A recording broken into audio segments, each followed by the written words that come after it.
Assalamu alaiki, kyakkyawa ki bani lokacinki, bako a gare ki na zo ne ki bani agajinki. Na kama da so don Allah ki bani yardarki, ki aminta da ni bana da burin na cuce ki. Autar mata na zo ne ki bani lokacinki.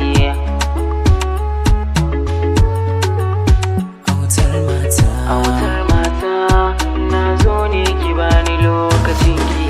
Kin shiga raina daga kallon farko na fada, na yi macewa akan ƙaunarki komai zan bada.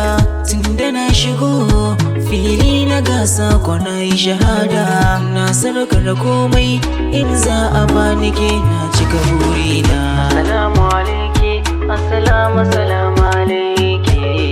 Autar mata na zo ne ki bani lokacinki.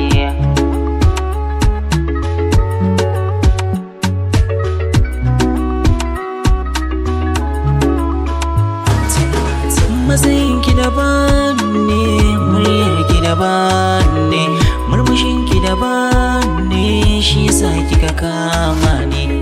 Ki saka na adama ko da za na samu salama, tunda sanki na fama ki ce za ki bani magani.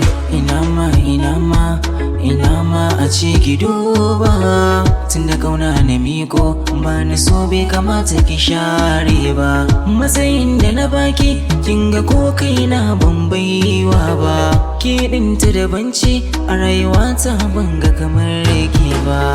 Da za ga zuciyata barin ta ke ce, kina rikirkita ni kin ya kwalliya kiɗin ɗawisu ce. Idan na aure ki gidan da zan kai ki, babu mai damun ki, ke ce wacce za ta yi mulki.